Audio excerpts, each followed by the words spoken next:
Okay, so no one tells you this when you get your first real job. But corporate America is just high school with tax forms and better coffee. Welcome to 9 coworkers you'll meet in hell. Your emotional support video for when you've checked Slack 16 times in the last hour, hoping your boss didn't notice you disappeared for 45 minutes. I'm Kendall, and I've mentally quit my job 37 times this week. Let's be honest, you don't pick your coworkers. They're just NPCs that spawned in your life story, all with different ways to make you question your will to live during a 10 a.m. stand-up. So grab your emotional support water bottle and let's break down the 9 horsemen of your professional apocalypse. The chronically online. The chronically online coworker's entire personality is just being available, always, is terrifying. They respond to your 3 a.m. message at 3:01, like they've been waiting for it. They don't take breaks, not on vacation, not during a crisis, not even while their house is literally on fire.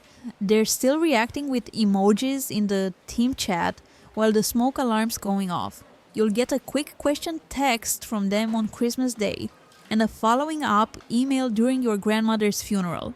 Their response time isn't a flex, it's a cry for help. But they've somehow convinced management that being terminally available is the same as being good at their job.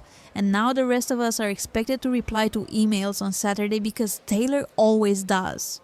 The worst part? They make everyone look bad while slowly destroying the work-life boundaries we're all desperately clinging to. And for what?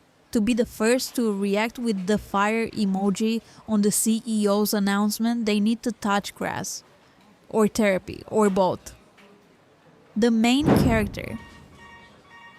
The main character doesn't work at a company. The company works for them. Every meeting is their personal TED Talk.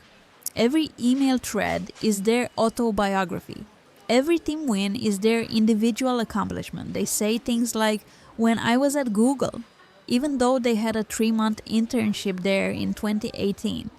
Their LinkedIn profile reads like a Marvel superhero origin story, and they somehow manage to make their job title include the word ninja or guru or rockstar, completely unironically.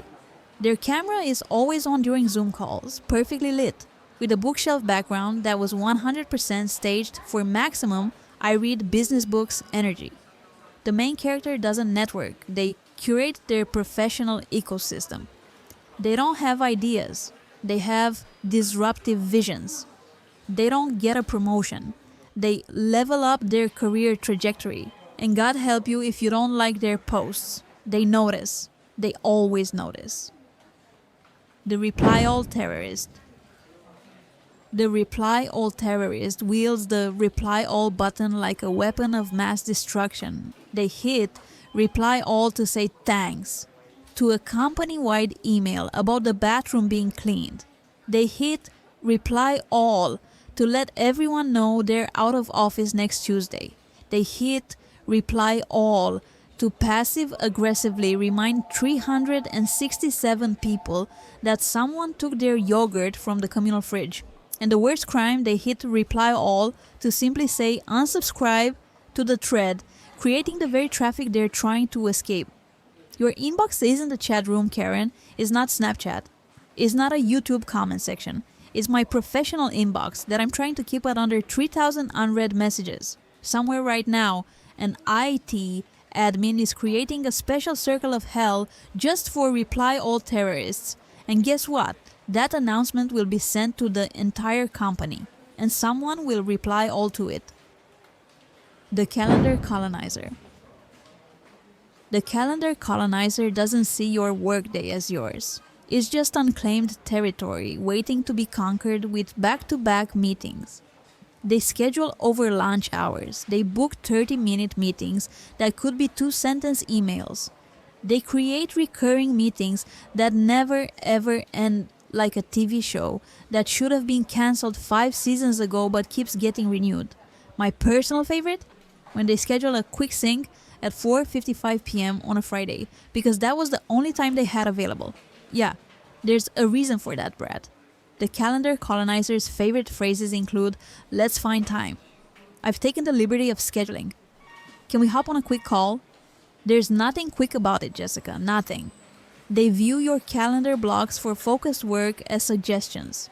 Optional, cute little attempts at productivity that they can override with their urgent need to align on strategy for 45 minutes. The calendar colonizer is the reason you eat lunch at your desk at 3 p.m. and haven't gone to the bathroom since Tuesday. The professional ghoster. The professional ghoster exists in a quantum state. They're both employed and completely missing at the same time.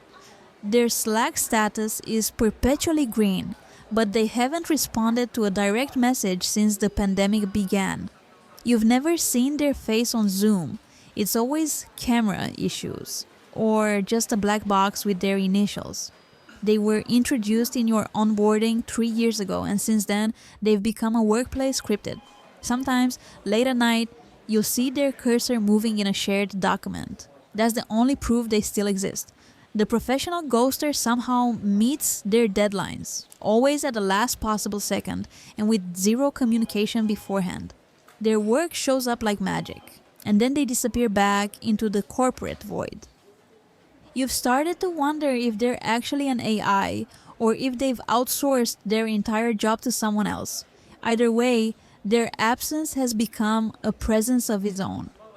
The most terrifying part, management seems fine with it. While you're justifying a doctor's appointment, the professional ghoster hasn't been seen since the office holiday party of 2019, and no one has asked questions. The microwaved fish offender. The microwaved fish offender commits crimes against humanity at 11:45 a.m. daily.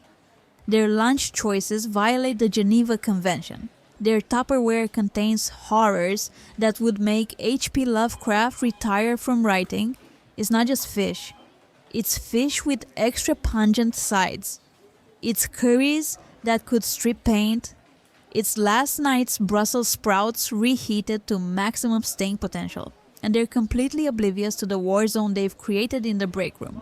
They'll sit there, happily consuming their biological weapon while scrolling on their phone, as others grab their sad desk lunches and flee. The worst part, they'll make eye contact with you while you're gagging and say, "Smells good, right?" No, Michael, it doesn't smell good. It smells like you're trying to preserve your job security through chemical warfare. The break room microwave now permanently smells like their lunch choices. Scientists could study that microwave to discover new elements. Future archaeologists will be able to catalog every meal they've eaten since 2019. And yes, they also leave the microwave with 1 second still on the display. Because of course they do. The reply guy energy. The reply guy energy coworker doesn't just work with you.